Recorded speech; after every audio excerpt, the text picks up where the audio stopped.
श्रीमान् वेङ्कटनाथार्य कवितार्किककेसरी वेदान्ताचार्यवर्यो मे सन्निधत्तां सदा हृदि पद्मापते स्थितिपदेन विपच्यमानं पश्यन्तिह प्रपदनप्रवणा महान्तः मद्वाक्यसंवलितमप्यजहत्स्वभावं मान्यं यतीश्वरमहानससम्प्रदायं दीपस्त्वमेव जगतां दयिता रुचिस्ते दीर्घं तमः प्रतिनिवर्त्यमिदं युवाभ्यां स्तव्यं स्तव प्रियमतः शरणोक्तिवश्यं स्तोतुं भवन्तमभिलष्यति जन्तुरेषः.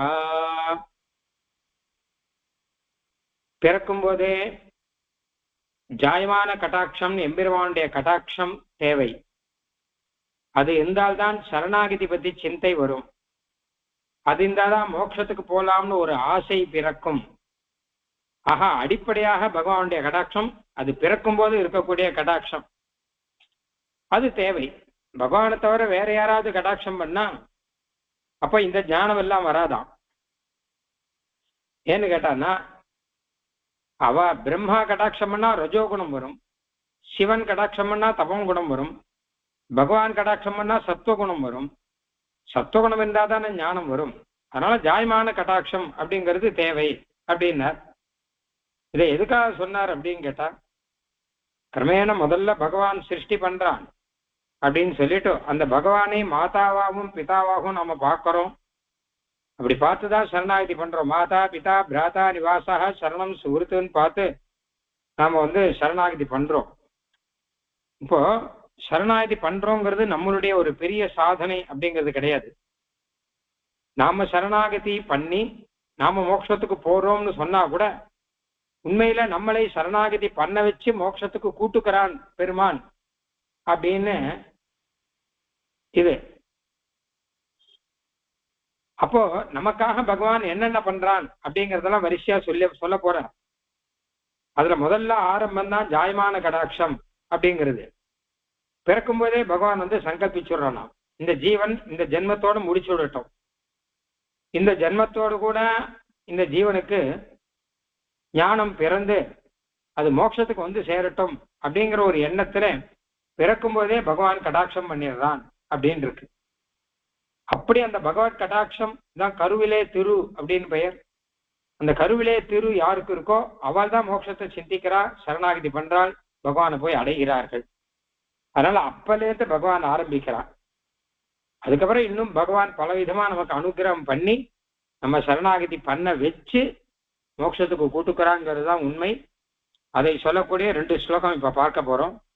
14வது ஸ்லோகம்.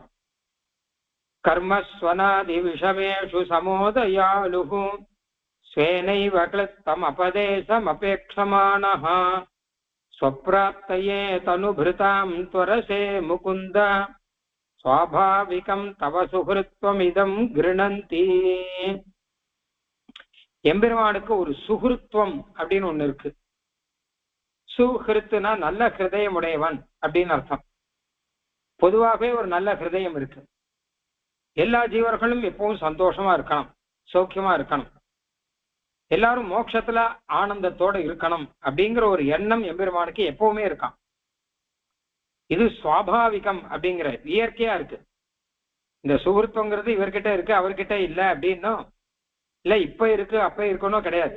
எப்பவுமே பெருமாளுக்கு ஒரு நல்ல எண்ணம் அப்படிங்கிறது இருக்கு. அந்த நல்ல எண்ணத்துக்கு படி எல்லாருக்குமே நல்லதுதான் செய்யணும், எல்லாருக்கும் சந்தோஷத்தை தான் கொடுக்கணும் அப்படிதான் பெருமாள் நினைக்கிறான். ஆனா அப்படி கொடுக்கலையே.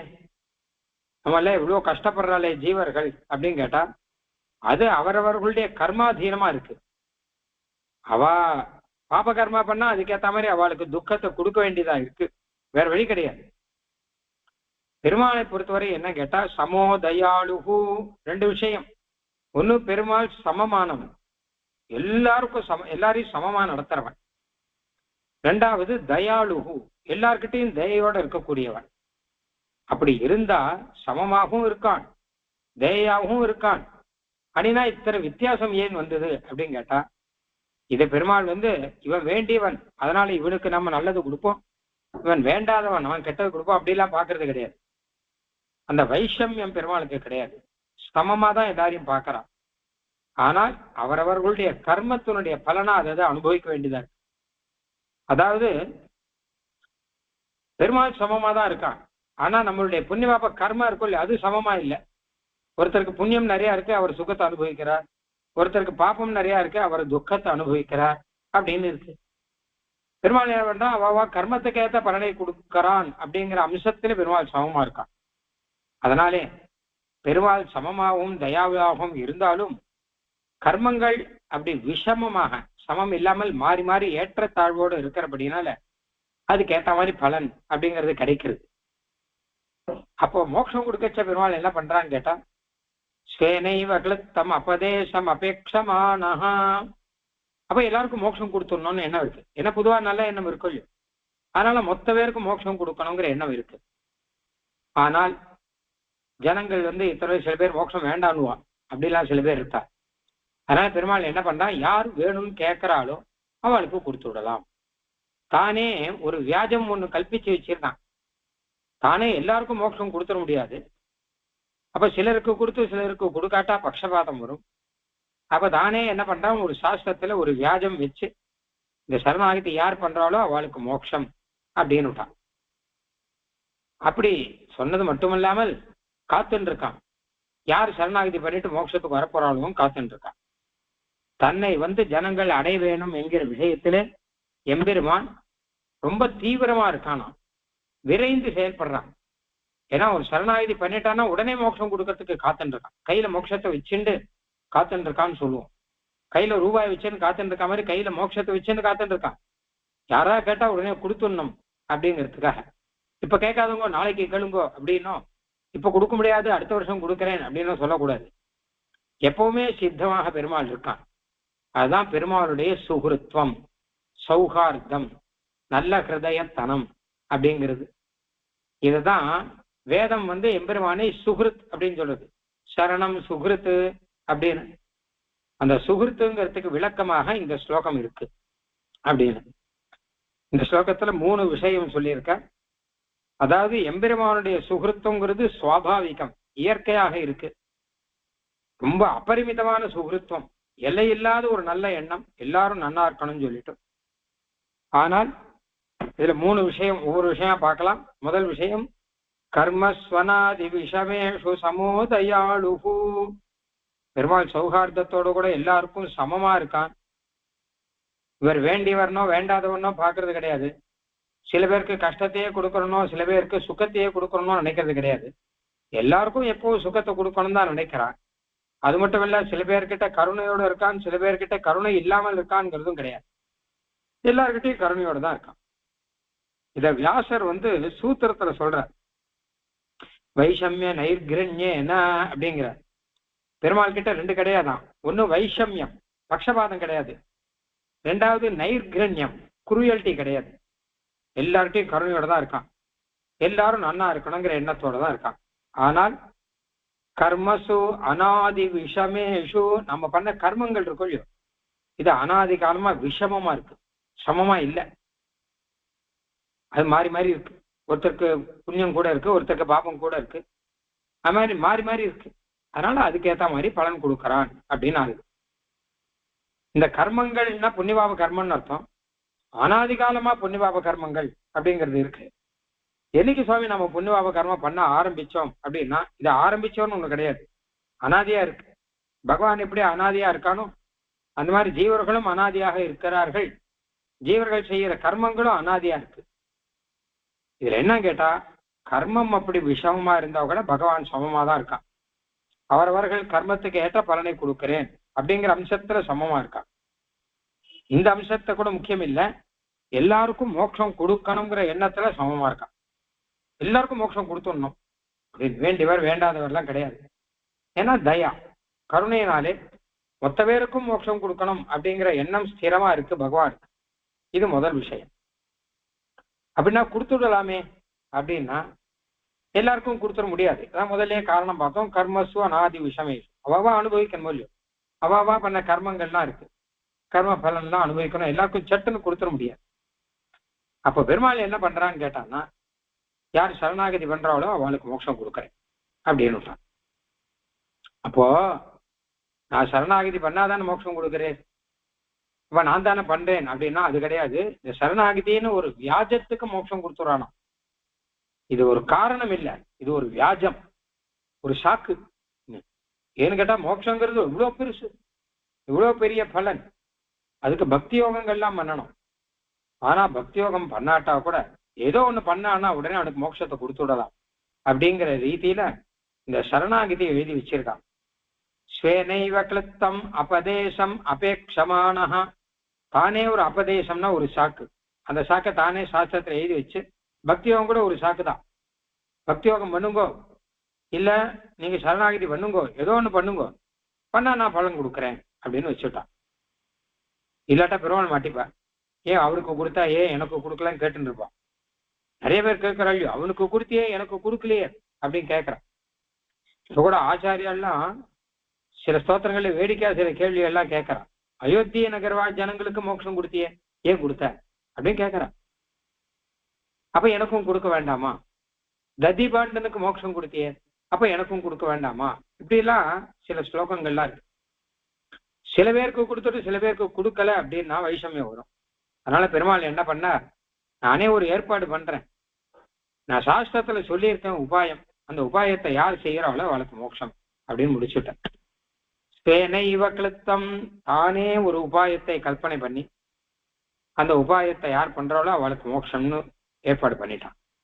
இல்ல அபேக்ஷமானஹா, இதை நீங்க பண்ணுங்க, நீங்க பண்ணா அவனுக்கு மோட்சம் கொடுக்கறதுக்கு நான் காத்துன்னு இருக்கேன். அபேட்சமானஹா எதிர்பார்த்துட்டு இருக்கான்னு அர்த்தம். யாரையும் பண்ணக்கூடாதுங்கிறதுக்காக சொல்லல, அதான் பண்ணிட்டு வந்தா நல்லதாச்சே அப்படிங்கிறதுக்காக. ஜனக மகாராஜர் வில் எடுத்து வச்சார். அதாவது சீதாதேவி யார் விவாகம் பண்ணிக்கணும்னா இந்த வில்லை யார் நானே தராளோ அவளுக்கு அப்படின்ட்டார். அப்ப அங்க இருக்கிற ராஜாக்கள்லாம் சண்டை போட்டான் ஜனகர்கிட்ட.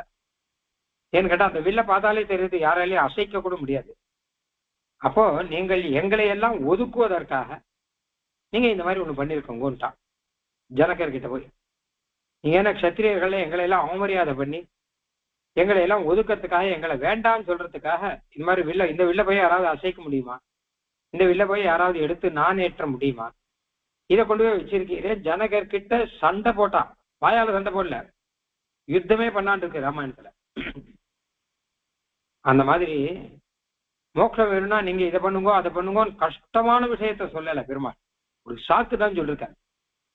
நீங்க பண்ணுங்க நான் பாத்துக்கிறேன் அப்படிங்கிற மாதிரி தான் சொல்லிருக்கேன்.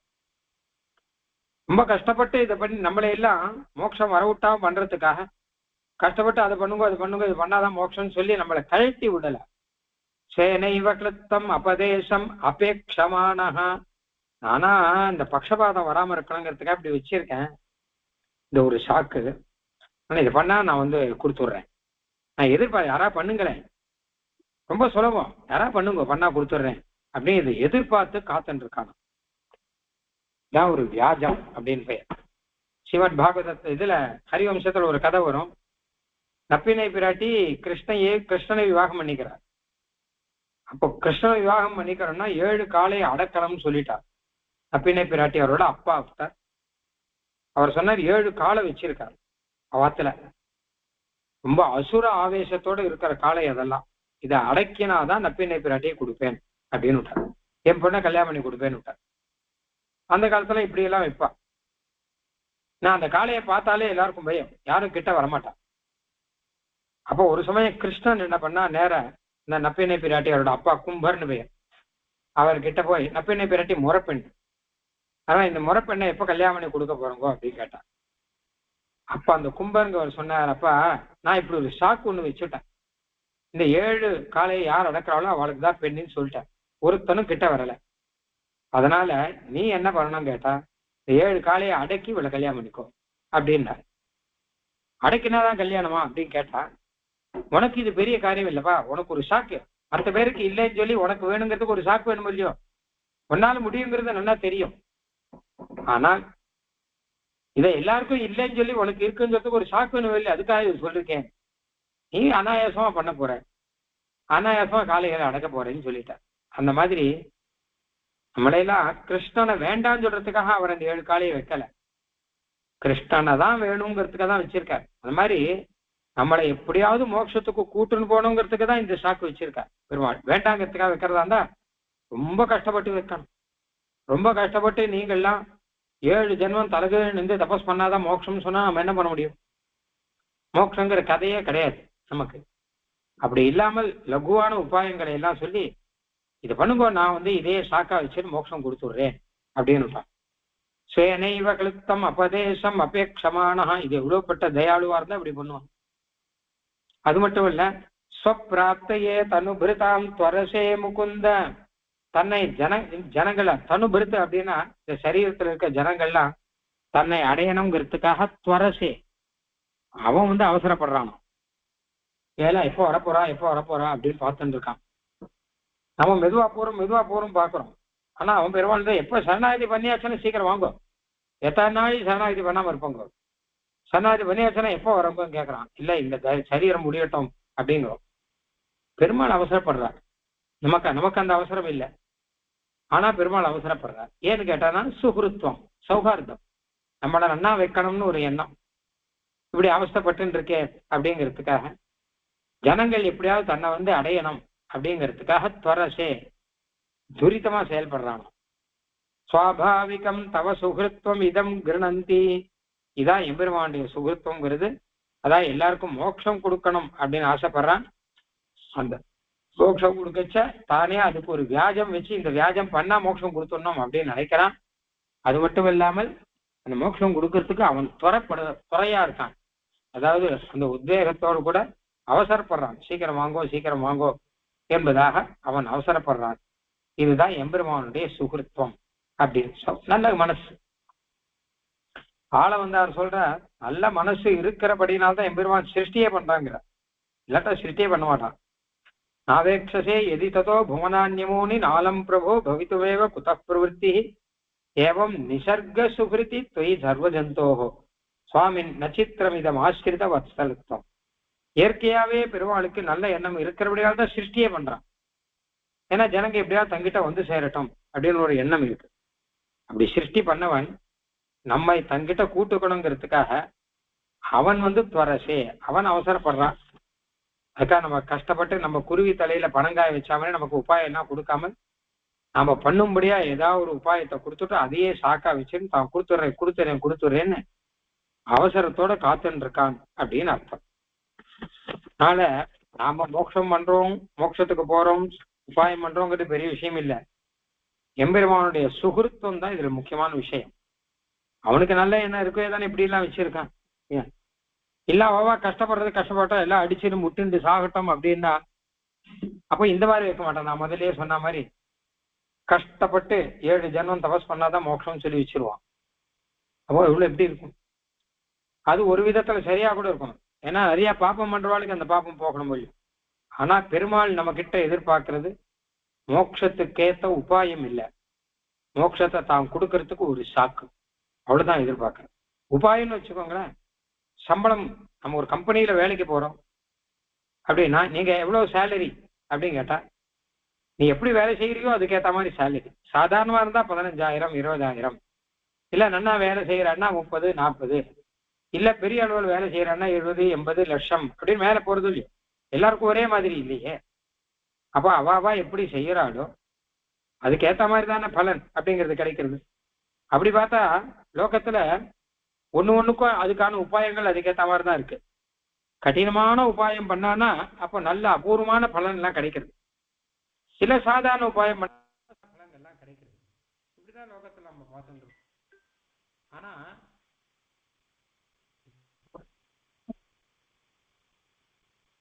மோட்சம்னா அதுக்கு இவ்வளவு பெரிய உபாயம் இருக்கணும். எல்லா பலனை காட்டிலும் பெரிய பலன் மோட்சம். அப்போ மோட்சத்துக்கு எல்லா உபாயத்தை காட்டிலும் கஷ்டமான உபாயம் ஒண்ணு வைக்கணும். யாகத்தை காட்டிலும் கஷ்டமாக, தபஸ் பண்றதை காட்டிலும் கஷ்டமாக அப்படி ஒரு உபாயம் வைக்கணும். யாகம் தபஸ் இதெல்லாம் இருக்கும் இல்லையோ, இதெல்லாம் சிலதெல்லாம் தான் சர்வஸ்வ தானம் சொல்லிருக்கு. மொத்த சொத்தையும் தானம் பண்ணணும்லாம் சொல்லிருக்கு. தானம் ஜபம் இதெல்லாம் காட்டிலும் கஷ்டமாக ஒரு உபாயம் ஒண்ணு வச்சு இது பண்ணாதான் மோட்சம்னு சொல்லணும். ஆனா பெருமாள் என்ன சொல்லிருக்காரு அப்படின்னு கேட்டா, ஒண்ணும் பண்ண வேண்டாம், ஏதாவது ஒரு சரணாகத்தையும் பேருக்கு பண்ணுவோம், அதையே சாக்கா வச்சு கொடுத்துடுறேன். மோட்சம் மாத்திரம்தான் அப்படி. ஏன் இப்படின்னு கேட்டா அதுதான் சுகிருத்துவம், நல்ல எண்ணம். கொடுத்துடணும், மோட்சத்தை கொடுத்துடணும் அப்படின்னு ஒரு எண்ணம் இருக்கு பெருமாளுக்கு. அதனால அந்த நல்ல எண்ணம் பெருமாளுக்கு இருக்கிறபடினால்தான் ஈஸ்வரஸ்ய சௌஹார்த்தம் அப்படின்னு வரும்.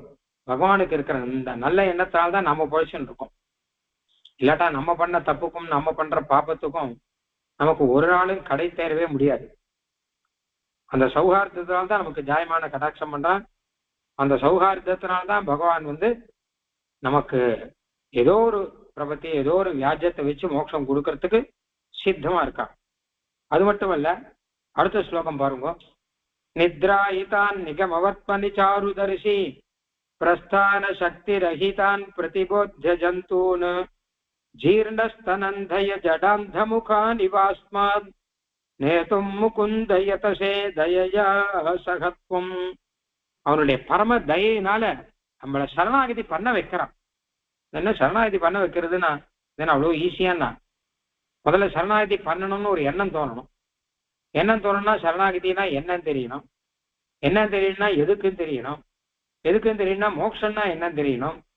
மோட்சம்னா என்னன்னு தெரியலன்னா இந்த சம்சாரம்னா என்னன்னு தெரியணும். ஏன்னா சம்சாரத்துல தான் மோட்சம்.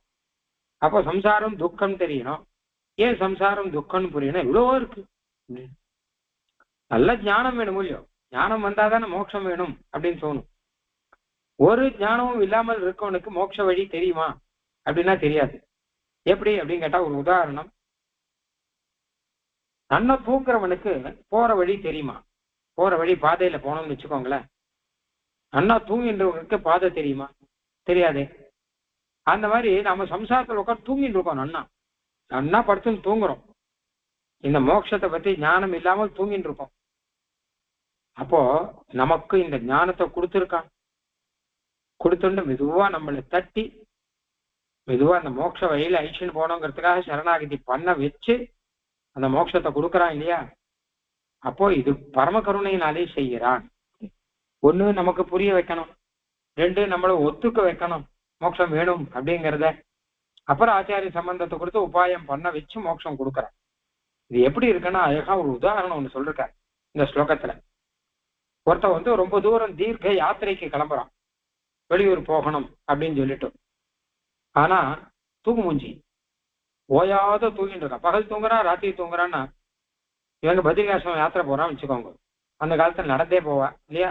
அந்த மாதிரி நடந்து போறான் அப்படின்னா இவன் அங்கங்க போய் தூங்கிட்டு இருந்தான்னா ஒரு நாளைக்கு 10 மணி காலம் 12 மணி காலம் தூங்கிட்டு இருந்தானா இவன் என்னைக்கு பத்ரிகாசிரமம் போய் சேர்றது? அப்ப இவனை எழுப்ப வேண்டியிருக்கு.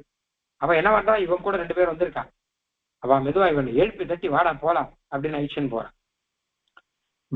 திருமலை யாத்திரை வச்சுக்கோங்களேன்.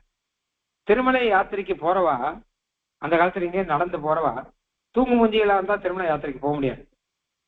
அதனால அவளை மெதுவா எழுப்பணும். சில பேருக்கு புறப்படுறதுக்கே கால் வராது. இல்ல அப்புறம் பார்த்துக்கலாம்னுவா. அப்ப அவளை முதல்ல புறப்பட வைக்கணும். அதுக்கப்புறம் இன்னும் நிறைய பேர் திருமலைக்கு போறவாள் பல விதமா இருக்கா. சில பேர் ரொம்ப வயசானவா, நடக்கவே முடியாதுன்னு இருக்கா. சில பேர் ரொம்ப சின்ன குழந்தைகள், அவளாலையும் நடக்க முடியாதுன்னு இருக்கு. சில பேர் ஜடர்கள், அறிவு முதிர்ச்சி எல்லாம் இல்லாமல் பைத்தியமா இருக்கிறவர்கள். சில பேர் குருடர்கள். இவாளை எல்லாம் கூட மெதுவா திருமலைக்கு அழிச்சுன்னு போறான். யாருன்னா பெருமாள் தான். திருமலையில பார்த்தோம்னா பெருமாள் சேவிக்கிறதுக்கு வயசானவாளும் வரா, குழந்தையும் வருது. பெருமாள் தான் எல்லாரும் எப்படியோ மலைக்கு கொண்டு வந்து வச்சுடுறோம். அந்த மாதிரி சரணாகதி பண்ற விஷயத்துல நாங்க இப்படிதான் இருக்கோம். ஒண்ணு தூங்கு வஞ்சிகளா இருக்கும், இல்ல ரொம்ப வயசானவாளா இருக்கும், இல்ல ரொம்ப குழந்தைகளா இருக்கும், இல்ல ஜடமா இருக்கும், இல்ல அந்தர்களா இருக்கும். நம்மையும் சரணாகதி பண்ண வைக்கிறான் இல்லையா? அதுதான் பெரிய சாதனை, பெருமாளுடைய பெரிய சாதனை. மோட்சம் கொடுக்கறது கூட பெரிய சாதனை இல்லை. நம்ம சரணாகதி பண்ணா மோட்சம் கொடுத்துறேன்னு சொல்லிட்டான். ஆனா அந்த சரணாகதி பண்ண வைக்கிறான் இல்லையோ, அது பெரிய சாதனை. ஏன் சுவாமி சரணாகதி பண்றது கஷ்டமா கேட்டா, ஆமா ஞானம் வருதுன்னா ஏன்னா பாப்பம் புரியும். பாப்பத்துல போய் இந்த நல்ல ஞானங்கிறதெல்லாம் வராது. மனோல அனாதியா பாப்பம் பண்ணி பண்ணி பண்ணி நமக்கு இந்த மாதிரி நல்ல ஞானங்கள்லாம் வராது. இதெல்லாம் வரவழைக்கிறான், பெருமாள் தான் வரவழைக்கிறான். ஏதோ ஒரு எதிர்ச்சா சுக்கிரதம்னு சொல்றான். அத ஏதோ ஒரு வியாஜத்தை வச்சு ஞானத்தை கொடுத்து ஹிதமிதி ஜெகத் திருஷ்டியா கிளித்தை ரகல்ப்த பலாந்தரைஹி அமதி விஹிதைஹி அந்யைஹி தர்மாயிதைச்ச எதிர்ச்சையா. ஏதோ ஒரு புண்ணியத்தை அதே ஒரு சாக்கா வச்சுட்டு இவனுக்கு ஞானத்தை கொடுக்கலான்னு கொடுக்க ஆரம்பிச்சு இந்த சரணாகதியை புரிய வச்சு சரணாகதியை பண்ண வச்சு மோட்சம் கொடுக்குறான். இல்லாட்டா நமக்கு நடக்காது. ஏன்னா நம்ம பண்ண பாப்பம் அப்படி. அப்போ திருமலையை பார்த்தோம்னா திருமலை புராணத்துல நிறைய விஷயங்கள்லாம் இருக்கு. குருடன் கூட வரான், நொண்டி கூட வரான். ஒரு சமயம் ஒரு குருடன் வந்து திருமலை கீழ் வரைக்கும் இப்படியோ வந்துட்டான். ஆனா மலை ஏறி போக முடியல. ஏன்னா மலை ஏறணும்னா கண்ணு தெரிஞ்சாதானே போக முடியும். கீழ் வரைக்கும் கொண்டு வந்து விட்டுட்டான். இனிமே மலைக்கு பார்த்துக்கோங்கன்ட்டான். ஒரு நொண்டி ஒருத்தன் வந்தான். அவனும் மலை கீழ் வரைக்கும் வந்துட்டான். அவனுக்கும் எப்படி போறதுன்னு தெரியல. இவன் 2 பேரும் மலை கீழே உட்காந்து அழ ஆரம்பிச்சுட்டான். நாங்க எப்படி திருமலைக்கு போய் பெருமாள் சேவிப்போம் அப்படின்னு. அப்போ அந்த நொண்டி யாருக்கும் குருடனை பார்த்து கேட்கறான், நீ ஏன் அழறேன்னு கேட்கறான். இல்ல கண்ணு தெரியாத நான் எப்படி போறது அப்படின்னு அழறேன். நீ அழறா மாதிரி எனக்கு சத்தம் கேட்டதே, நீ ஏன் அழறேன்னு கேட்டான். எனக்கு கால் இல்லை, என்னாலையும் போக முடியாதுன்னா. அப்ப நாம 2 பேரும் ஒரு வழி பண்ணலாம். என்ன கேட்டான்னா, அந்த நொண்டியை வந்து தன் தோல்ல தூக்கிட்டான் குருடன். நொண்டி வழி காமிக்கிறான், லெஃப்ட் போ ரைட்டு போன்னு சொல்லு. அப்படியே நேரம் மலைக்கு போயிட்டான். மலைக்கு போய் பெருமாள் திருவேங்கட செவிச்சாச்சு.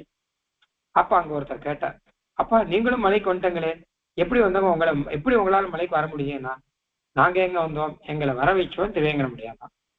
ஏன்னா எங்க 2 பேரும் அங்க சேர்த்து வச்சா பாருங்க. அந்த நொண்டியும் குருடனையும் சேர்த்து வச்சா இல்லையா, அது அழகு. 2 பேரும் வரும்படி பண்ணிட்டானே. அந்த மாதிரி நம்ம யாரோட சேர்க்கணுமோ அவரோட சேர்த்து வச்சிருவோம்.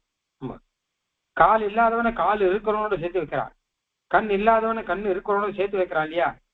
அந்த மாதிரி நமக்கு ஞானம் இல்லைன்னா ஞானம் இருக்கிறாளோ நம்ம சேர்த்து வைக்கிறோம்.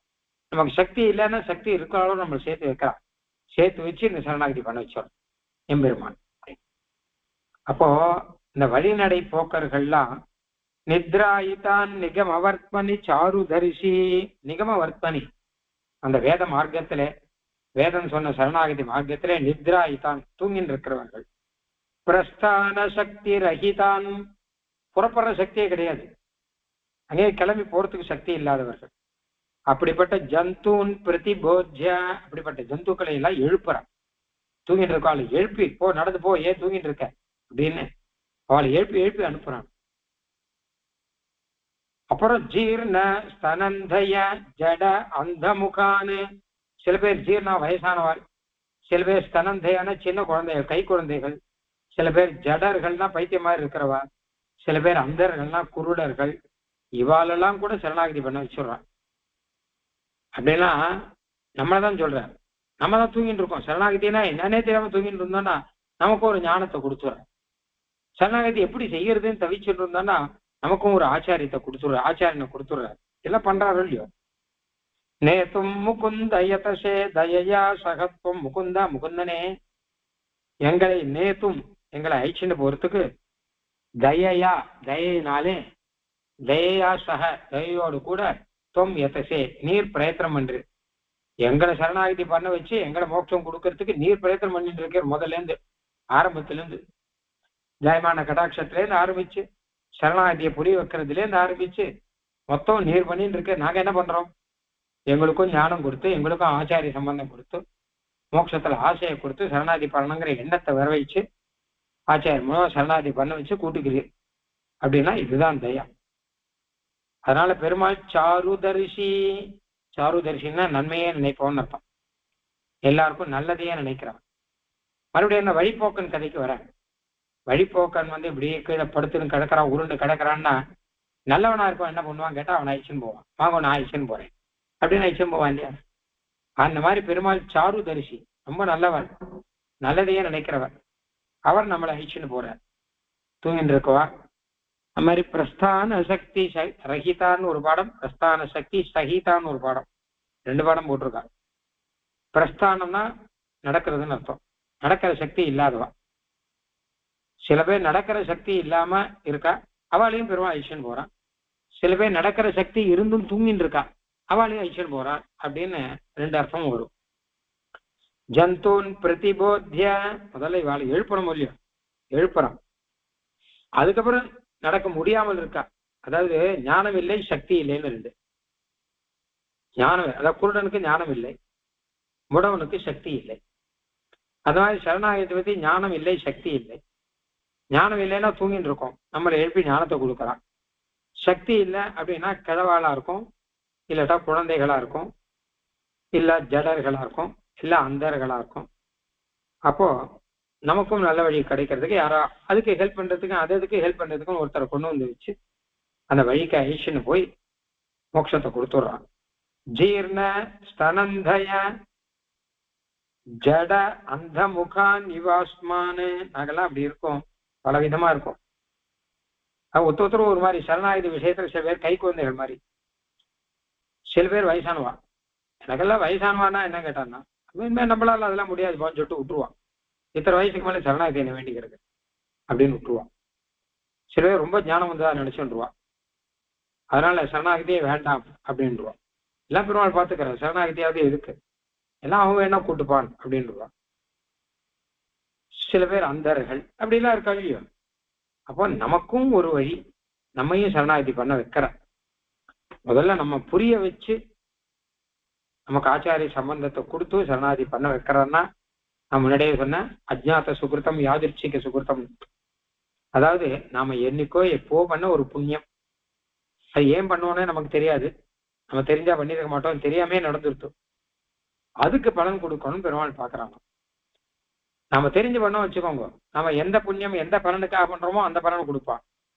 ஆனா தெரியாம பண்றதோ இல்லையோ, அதனால எந்த பலனை வேணா பெருமாள் கொடுப்பான். எப்பவுமே நம்ம தெரிஞ்சுட்டோம்னா அது பண்ணணும், தெரியாம பண்ணிட்டோம்னா எது வேணா கொடுக்காம. அதுக்குதான் பெருமாள் இந்த பலனை கொடுக்குறான். நம்மளை தட்டி எழுப்பி தூங்கிட்டு இருக்காங்களே நீங்க வாங்க உங்களுக்கு கொஞ்சம் ஞானம் கொடுக்குறேன் அப்படின்னு ஒரு குளத்துல வைஷ்டவனா பெருக்க வச்சு ஞானத்தை கொடுத்து அப்படியே மிக கூட்டு போயிடறான். இது சாருதர்ஷி. எம்பெருமானுடைய சுகிருத்தத்தினாலே நல்லதையே நினைக்கிற அப்படின்னாலே பெருமாள் இந்த மாதிரி நமக்கு பரம அனுகிரகம் பண்ணி அந்த மோட்ச வழியில கூட்டுன்னு போற. இல்லாட்டா நம்ம ஒரு நாளும் இந்த மோட்ச வழியில போக முடியாது. அந்த அஜ்ஞாத சுகிருத்தம்ங்கிறத வச்சுட்டு பெருமாள் அனுகிரகம் பண்றதுனால்தான் இத்தனையும் நடக்கிறது அப்படின்னு இந்த ஸ்லோகத்தினுடைய அர்த்தம். தொடர்ந்து மேற்கொண்டு அப்புறம் பார்க்கலாம். கவிதார்க்கிக சிம்ஹாய கல்யாண குணசாலினே ஸ்ரீமதே வெங்கடேசாய வேதாந்த குரவே நமஹ.